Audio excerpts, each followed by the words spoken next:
In this video, I'm going to do my first shoe review by shoe by Mount to Coast. In this video, we're going to review the Mount to Coast H1.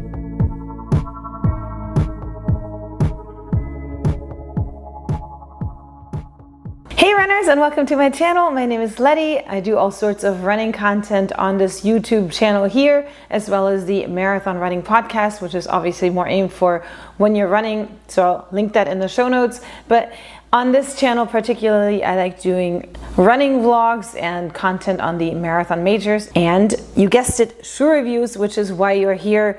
And I'm gonna hop right into this review of this very first shoe that I received from Mount to Coast. But before we do that, let's do a quick disclaimer. This shoe has been provided to me for the purpose of review. However, no one is paying me for this review and all opinions expressed here are my own. Alright, so with the disclaimer out of the way, let's talk about the brand Mount to Coast, because Mount to Coast is a newer brand. Mount to Coast is a brand that started in Hong Kong and it's still headquartered in Hong Kong. It came out in 2024. And it is a brand that is particularly aiming to help the runners that are ultra runners, but also high mileage runners, including myself. When we marathon train, we do ramp up the miles, and I think anything over 40 miles can be considered high mileage. Everything is relative, right? Obviously, if you're an elite runner, it's low mileage for you.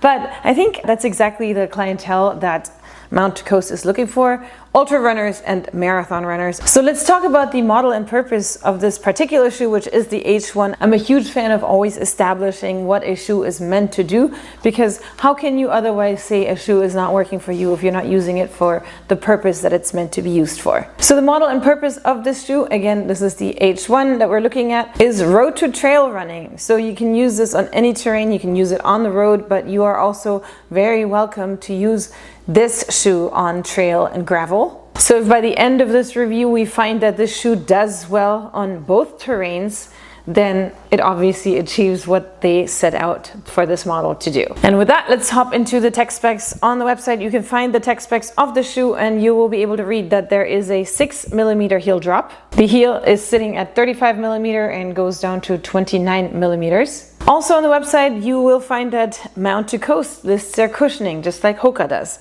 And they have a variety of cushionings available throughout their lines of shoes. The least cushioning being called responsive, then going over to balance, which is the medium, and then going over to plush.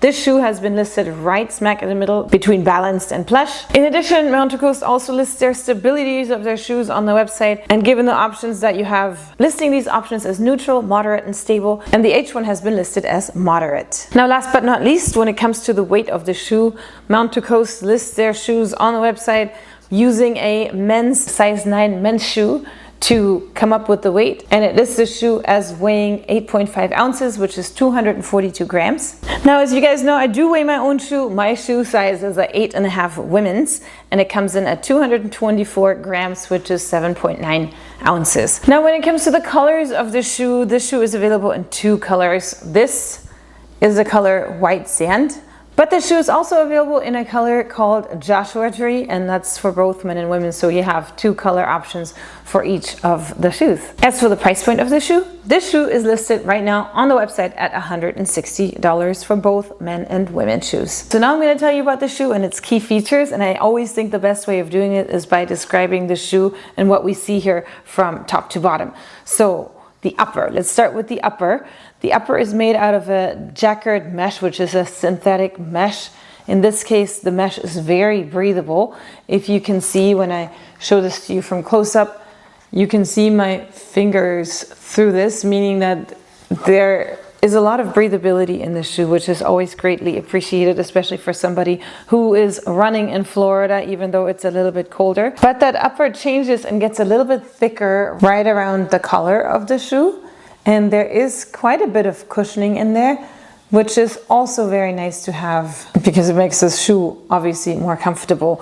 When it comes to the tongue is not gusseted. It's just a normal tongue that has a little bit of an attachment. If you can see it right here, that keeps the tongue in place when you're running, so that's very, very nice.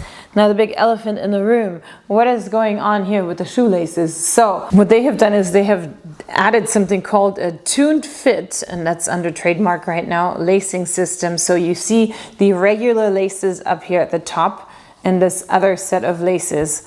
I'm assuming this is going to be for further adjustment of your shoe fitting very nicely when you're running, maybe for a little bit longer, because obviously keep in mind the shoe is meant for long runs and high mileage. And I'm going to speak about that here in a minute. The laces, they don't slip. They're just your regular laces that you would see anywhere. So that's really nice. The tongue is cushioned just enough to be comfortable.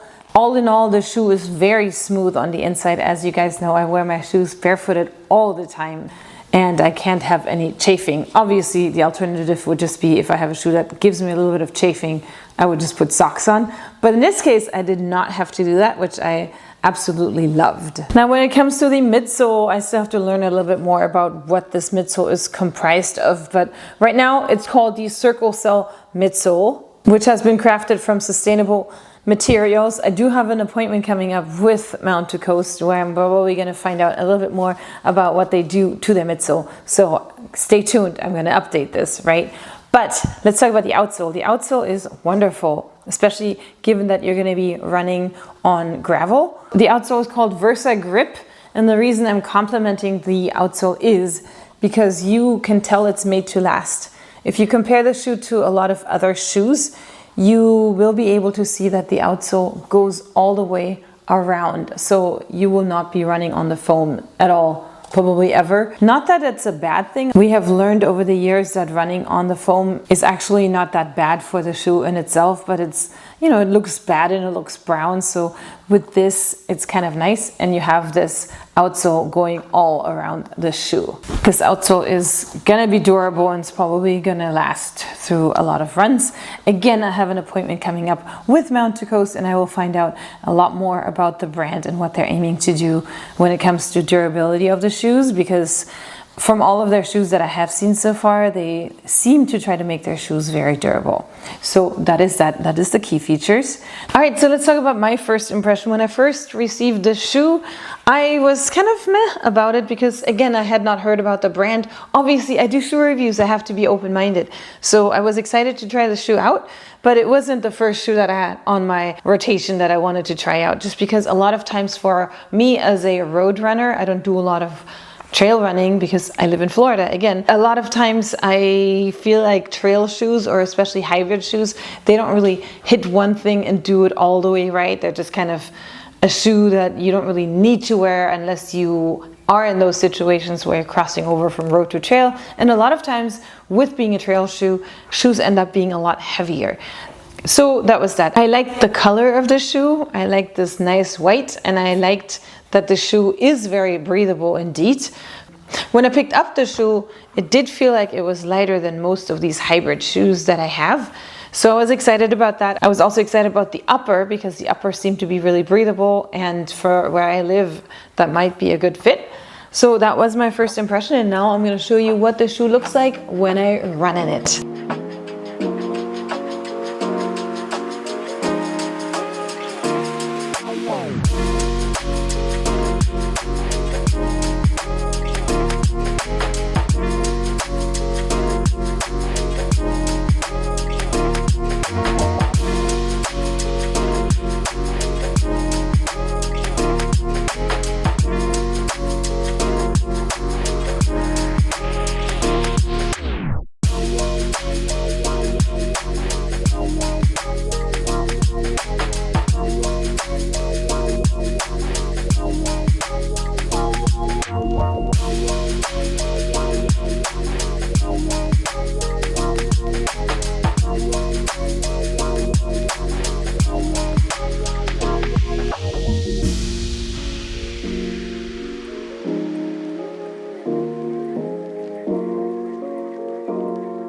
All right, so now that you saw me running in this beautiful shoe, I can give you my full opinion on this shoe. I was very pleasantly surprised by this shoe. I feel like this shoe is listed in the wrong category when it comes to its plushiness. I feel like this shoe is very plush and very much a shoe that is comparable to the feel of a Skyward X type of shoe, even though, you know, it obviously doesn't have a plate, but it feels like a very light plush shoe. The fact that I used it on mostly road, I did run a little bit on gravel with it, it didn't bother me, and it didn't take away, didn't make it clunkier or heavier. And when I did run on gravel, it actually did feel good because I didn't slip at all with the shoe.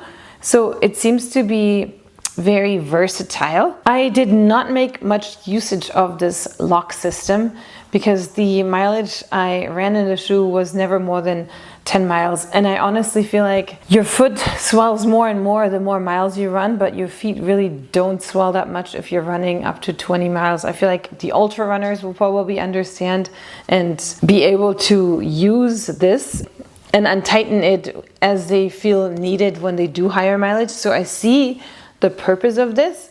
I just didn't get to use it yet. And I feel like, you know, having that didn't bother me. It kind of actually looks cool, right? So that was that.